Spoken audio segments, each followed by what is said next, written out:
So continuing on here with the seventh day, says, but some inferior people in uncivilized places and wicked people who have no experience in the Dharma at all, and those who have let their Samaya practice degenerate, are confused and do not recognize, even though they are shown, and they wander downwards.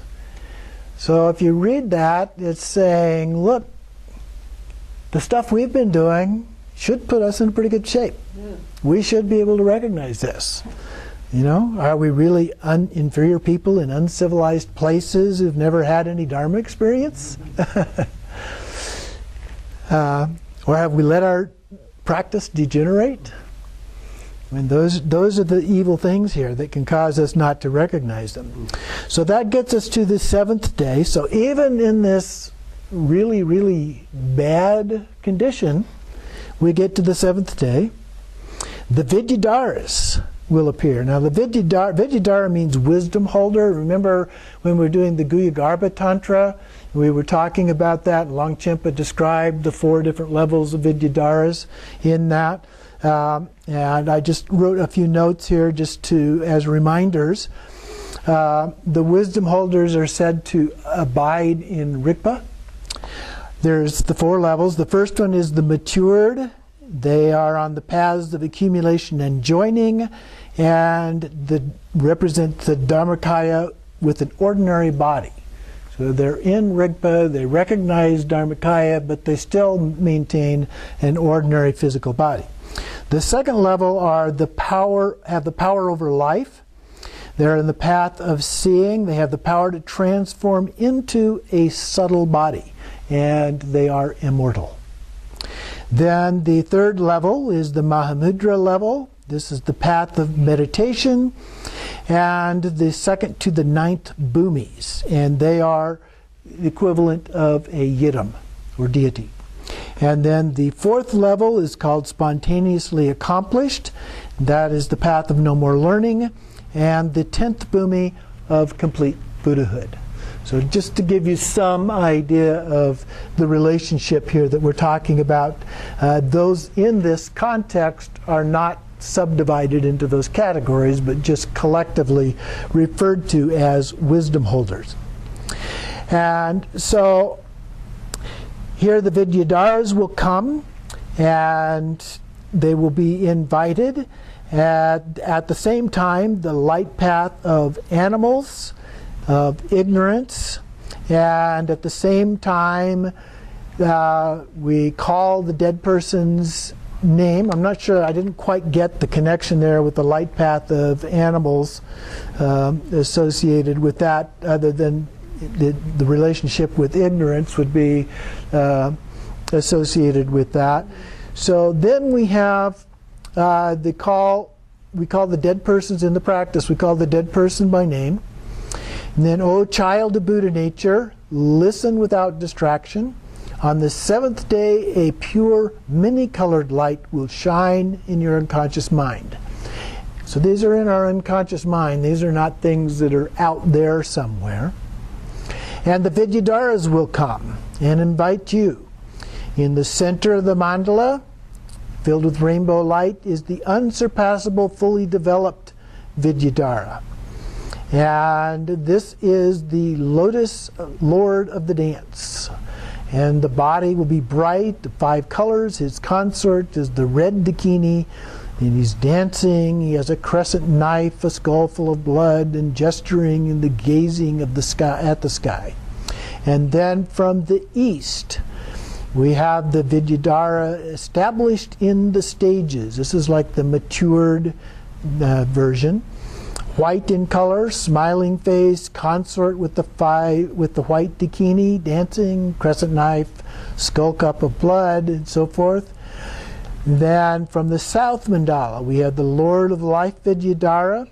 This would be like the power over life Vidyadhara. Yellow in color, consort is the yellow dakini, also with the crescent knife and the skull cup of blood. From the west, we have the great symbol Vidyadhara. This would be like the Mahamudra Vidyadhara, red has the consort, the red dakini, again the crescent knife, and the skull filled with blood. And then from the north, we have the spontaneously arisen Vidyadhara. This is kind of like the spontaneously accomplished, basically the same language. The green in color, expression of anger and smiling. His consort is the green dakini, again with the crescent knife and the skull cup full of blood. Beyond those Vidyadharas appear crowds of dakinis, the dakinis of the 8 charnel grounds, the dakinis of the 4 families, the dakinis of the 3 worlds, dakinis of the 10 directions, dakinis of the 24 places of pilgrimage, male and female warriors and servants, and male and female protectors, all with various bone ornaments, drums, trumpets, and so forth. Filling the regions of the universe, and they rock and tremble and shake, and music, dancing, invite those who have kept the Samaya practice and punish those who have let it degenerate. O child of Buddha nature, in the realm of the unconscious, the pure realm, pure innate wisdom, the 5 colored lights like threads twisted together, flashing, vibrating, shimmering, luminous and clear, sharp and terrifying, come from the hearts of the Vidyadharas, pierce our heart, and at the same time the soft green light of the animals. So here's the connection back to the animal realm. You will be afraid and escape. You'll be attracted to the soft light of the animals, but do not be afraid of the bright, intense light. From the light, all spontaneous sounds of Dharma will come, like the roar of 1,000 thunderclaps, war cries, and wrathful mantras. Do not be afraid. Recognize it as the play of your mind. And then it kind of goes through and repeats again. Don't be attracted to the soft green light, or you'll fall into that realm. And then think of the saying here, these Vidyadharas with the warriors and dakinis have come to invite me to the pure realm of space. Please all give thought to sentient beings like me who have not gathered merit and have not been caught, although until today the light rays of compassion of so many deities of the 5 families and Buddhas of past, present, and future reached out. Alas, for one like me. Now all you Vidyadharas, do not let me go any lower than this, but grasp me with your hooks of compassion and pull me up quickly to the pure realm of space.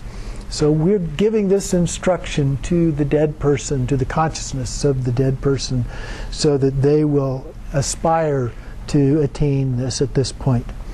And the inspiration prayer itself: may the divine Vidyadharas think of me and with great love lead me on the path. When through intense tendencies I wander in samsara on the luminous light path of the innate wisdom, may Vidyadharas and warriors go before me, their consorts and dakinis behind me, help me to cross the Bardo's dangerous pathway and bring me to the pure realm of space. And so then, by saying this, dissolve into the rainbow light, into the heart of the Vidyadharas, and be liberated.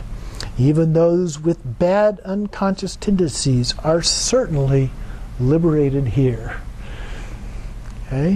One more chance at that point. So that concludes then the 7th day. So now we've gone through the first week of the 49 days.